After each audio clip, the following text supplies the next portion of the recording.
Hey guys, sorry I had to start the video off with me and my nose, but what's poppin'? Welcome back to my channel. I'm traveling a little bit without the little one. He's at daycare, taking care of some adult things this morning, child. And I must admit that today was a very, this morning I had a rough start to my morning. I was humbled. I was definitely humbled because I have a very assertive a personality, very confident personality. And today I was put in a situation where I just did not know. I was counting on someone else to give me information about their expertise, and I guess they gave me incorrect information. And another person I had to deal with that was also a quote unquote expert on the situation. They knew what I didn't know, and instead of them educating me, they belittled me. I don't do well in those situations because, like, for instance, at work, I train people all the time. I don't expect new people to know my job. I teach them my job. That's what I do. And I don't belittle them if they have a question, even if I've told them the same thing. Now I get annoyed after a while, like, why you keep asking me the same thing? I done told you 5 times. I get it together. But I'm not going to belittle them for not initially knowing something that they have no expertise in. And I just don't do well with seeing that happen to other people, and of course having it happen to me. So I was humbled, like, because I felt powerless. I felt like I didn't know what I was doing. And I felt like instead of this person arming me with the information that I needed, they belittled me. And they were trying to say that they were not belittling me. They were like, I'm not trying to sound mean. Well, you don't have to preface it by saying that you're not trying to sound mean. Just say what you have to say. And then they accused me of giving them like a death stare because she called it that, but it's like, well, actually, I was just waiting on you to finally say what you had to say instead of prefacing what you were saying. Like, she kept putting so much emphasis on, well, I'm not trying to, make you sound stupid. I'm not trying to, what did she say? I'm not trying to be mean or sound harsh when I say that. Like, she kept saying that. So, of course, I'm not aware of how I look, but I was just looking at her. Like, we're having a conversation. What else you want me to do? I almost got smart and I said, this is where I felt humbled and challenged because I couldn't be mean where I wanted to be mean in that moment, to be totally honest with you. Like, I wanted to say, well, do you want me to just look at the wall and not look at you? Because I wasn't. And I told her, I said, well, I'm not trying to be mean, like, by looking at you like that. And I'm sorry that you are interpreting the way I'm looking at you as a death stare, but I'll be honest. I'm just trying to gather what you're trying to say, because instead of you saying it, you're just prefacing and keep saying the same thing over and over. And yeah, so for me, that was a big moment for me, because instead of getting frustrated and voicing my frustration and putting words to my frustration, I just told her, this is what I think I'm hearing, this is what I think you're doing, this is how it's making me feel. That's big for me. Like, that's me actually putting into motion. Sorry for the light change, y'all.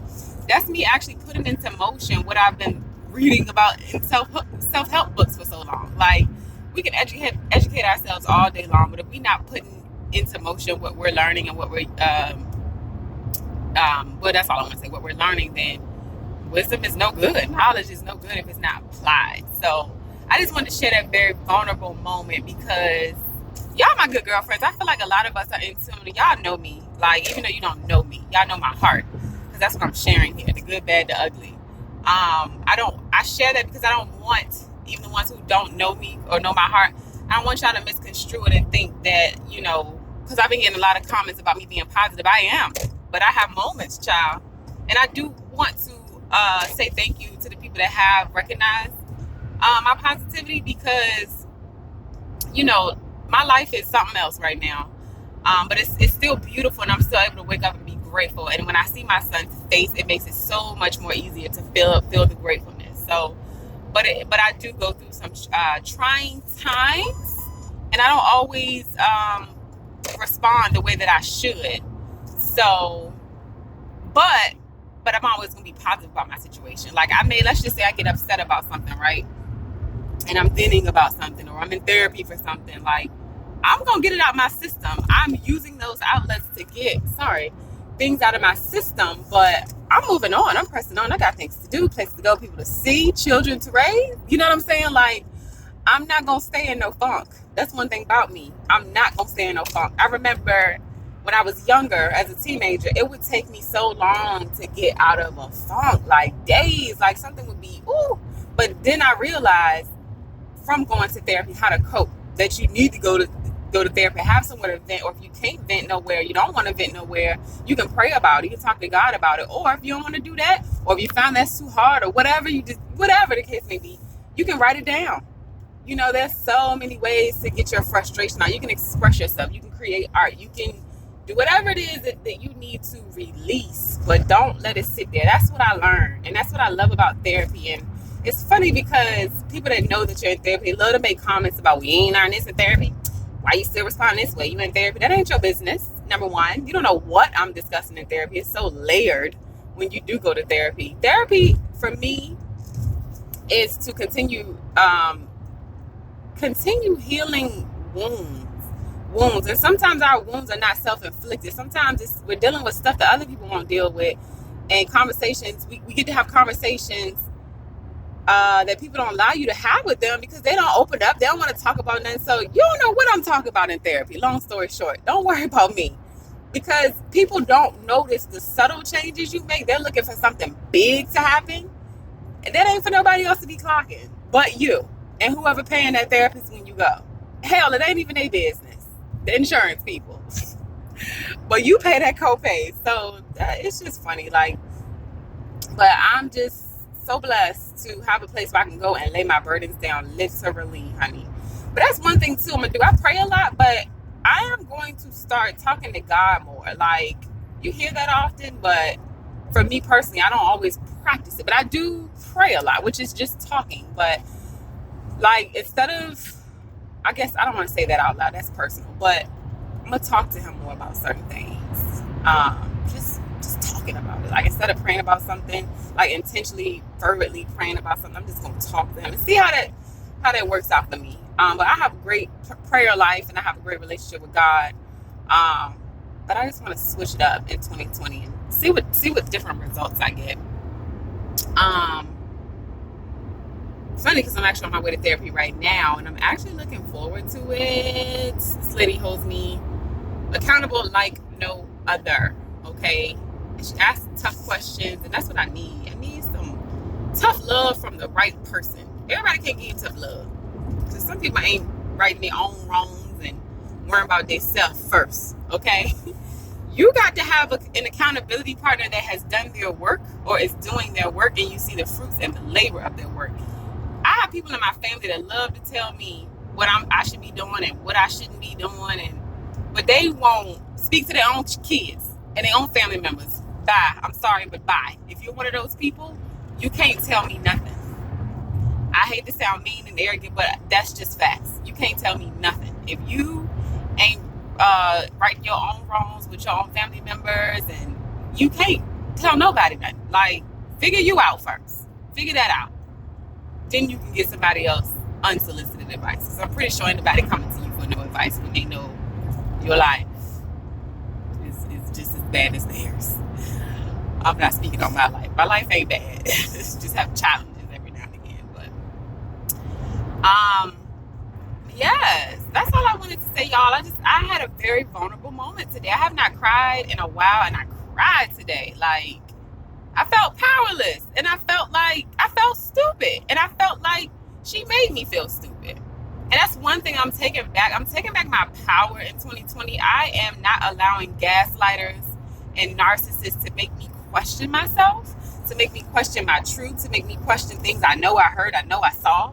I'm not doing that. We giving all of that up. We giving that up in 2020. I didn't realize it was happening for a while, but now that I know that it's happening, it ain't happening no more. You know, and I'm going to trust myself more. I'm not going to allow, yeah, you made some bad decisions in the past. I'm just talking to y'all, ain't about me. But trust yourself. Like, it's funny because I do trust myself, but I don't always act like I do. You know, it's like I be questioning myself because so many people have made me question myself. So that's big for me. I don't have any resolutions. For me, my life is always about constant growth and change. So I'm just looking forward to what else I'm getting this year. You know what I mean? Like, my son is happy, he's healthy, I'm happy, I'm healthy, and I feel like as long as you're changing and you alive, So it feels good to be on this side of the dirt. I got things to do, man. Like, you know, and one last thing I want to mention, just because somebody doesn't agree with what you do, what you say, and how you move, if what you're doing, what you say, how you think, and how you move ain't affecting them in a negative way, fuck them people. Like, dead ass. That's how I feel. I have been told by people that I'm strong, I'm too this, I'm too that. But I've never steered myself wrong. Like, and that's what I'm saying now about trusting myself. Like, I need to trust myself more, especially as a woman and as an adult. Like, I make good decisions. The fruits of my life show me that. The fruits of my life show other people that, you know. So everybody ain't gonna like you. Everybody's not gonna like what you say. Everybody's not gonna like your lifestyle that you lead. Everybody's not gonna like what you do. That's not your problem. And I'm saying that to myself and for myself. That's not my problem. If you don't like how I lead my life, you may view it as one thing, but if I'm sleeping good at night and I'm not in inner spiritual turmoil for making the decisions I make, I'm good. It's a lot of people walking around painting pictures about what type of person they are, but they can't sleep at night. Spiritually, they're in turmoil. Nobody knows what they've done but them and God. I sleep fine at night, you know? So I have good karma. I'm not intentionally doing nobody bad. I am a person that is for justice. I'm a person that's about fairness. And if I know that I'm not being malicious to nobody and I don't have any ill intent toward nobody, I'm good. So forget about what you think about what I should be doing. Forget about what you think I should be saying and how I should be handling the situation. Y'all, ain't nobody walking your life and feeling your pain and feeling your struggles and feeling your sadness and your happiness except you. So again, like, if you know you're not intentionally going out and hurting people and spreading lies about people and all that stuff, keep living. You good. God sees all. And it's funny because, like, the way things are unfolding in my life, I used to want to stand up for myself about certain things. Now I'm slowly coming to the realization, sis, you ain't got nothing to prove to nobody. So I'm finally getting there. It's been a slow process, and I've been wanting to, but I don't owe nobody nothing. Only thing I need to do is pay my taxes, raise my son, and die. That's it. I don't owe nobody nothing. If you don't want to be a part of my life, bye. I'm not forcing you to be a part of my life. I'm not forcing you to see what I feel like is right and what I feel like is true. If you see it, you see it. If you don't, you don't. If I'm not hurting you, goodbye. Leave me alone. On that note, I'm about to go pick up some lunch and go sit in this office, girl, see what this lady got to tell me today. Y'all have a great day. Again, shout out to my new subscribers. We almost at 2K. If you got to the end of this video, sorry for the light changes, y'all. Put a comment down below, blessings on blessings. Write that down below if you got to the bottom of this video.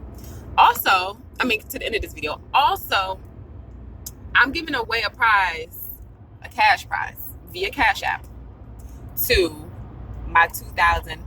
Well, no, it's not gonna be once I reach 2,000 subscribers. I'm gonna choose somebody at random, and y'all are gonna get a Cash App prize. I ain't gonna tell you how much it is, but just know it's gonna come your way. It's gonna come your way. So let me hit 2,000 subscribers, and we good.